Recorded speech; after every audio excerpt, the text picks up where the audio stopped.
Selamat pagi kepada Ibu Guru. Kami dari kelompok 2 akan menjelaskan mengenai upaya untuk meningkatkan kualitas tenaga kerja. Perkenalkan, nama saya Gracia Syanipar. Nama saya Diki Ginting. Nama saya Diva Meta Bangun. Nama saya Unike Sihaloho. Saya Hagnata Sesianturi. Nama saya Hari Mohorbo. Berikut ini adalah hasil diskusi kami. Tadi kan Bu Guru kita ada menjelaskan tentang tenaga kerja. Coba deh kalian jelaskan gitu apa saja yang kalian ketahui tentang tenaga kerja. Yang pertama aku ya, yang ku tahu sih tadi tentang pengertian tenaga kerja. Tenaga kerja itu kayak setiap orang yang melakukan pekerjaan, baik menghasilkan barang atau jasa, yang digunakan untuk kebutuhan diri sendiri maupun untuk kebutuhan masyarakat. Jadi, tenaga kerja itu dibagi menjadi 2 kelompok. Yang pertama itu ada angkatan kerja. Angkatan kerja itu orang yang bekerja dan orang yang tidak bekerja atau menganggur.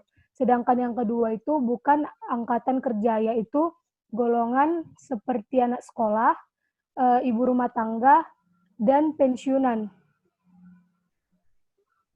Apakah ada yang mau menambahi? Saya. Setelah saya mencari dari beberapa info, tenaga kerja itu dapat dibagi menjadi 2, yaitu yang pertama berdasarkan sifat kerja, terdiri dari yang pertama tenaga kerja rohani, yang merupakan tenaga kerja yang dalam kegiatan kerjanya lebih banyak menggunakan pikiran yang produktif dalam proses produksi, dan tenaga kerja jasmani merupakan tenaga kerja yang dalam kegiatan lebih banyak mencakup kegiatan pelaksanaan yang produktif dalam produksi. Lalu berdasarkan keahliannya yaitu tenaga kerja terdidik, terlatih, tidak terdidik, dan tidak terlatih. Nah, kalau aku tahunya kualitas tenaga kerja. Kualitas tenaga kerja adalah suatu standar visi yang diukur karena hasil kerja yang dilakukan seorang karyawan atas tugas-tugasnya. Inti dari kualitas kerja adalah suatu hasil yang dapat diukur dengan efektivitas dan efisiensi suatu pekerjaan yang dilakukan oleh sumber daya manusia atau sumber daya lainnya dalam pencapaian tujuan dan sasaran perusahaan dengan baik dan berdaya guna.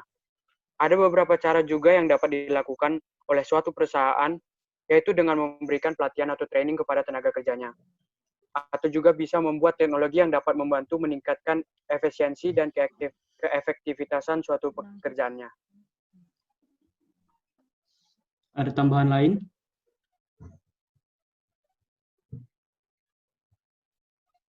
Kalau untuk saya mengetahui tentang penyebab kualitas tenaga kerja yang rendah.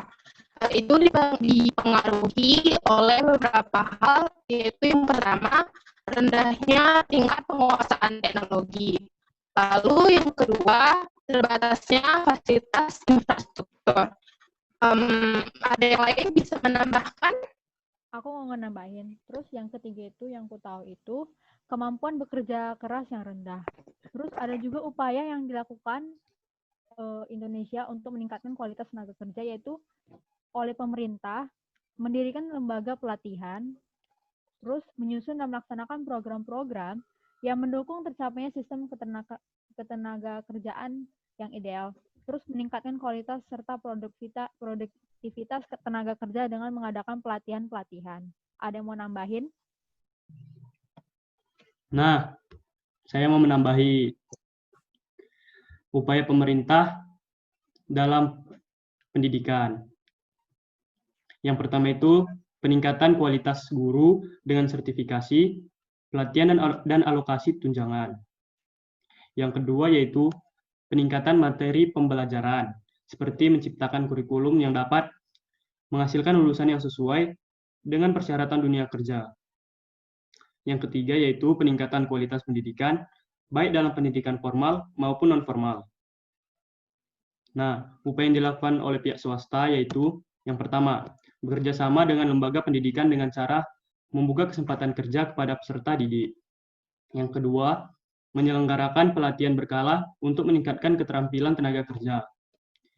Yang ketiga, memberikan bonus saat melakukan pekerjaan dengan baik dan memberikan sanksi saat melakukan kesalahan. Itu saja yang saya tahu. Oh, berarti yang lain nggak ada lagi ya? Ada. Oke. Baiklah, sekian hasil diskusi dari kelompok 2 kami. Terima kasih. Terima kasih. Terima kasih.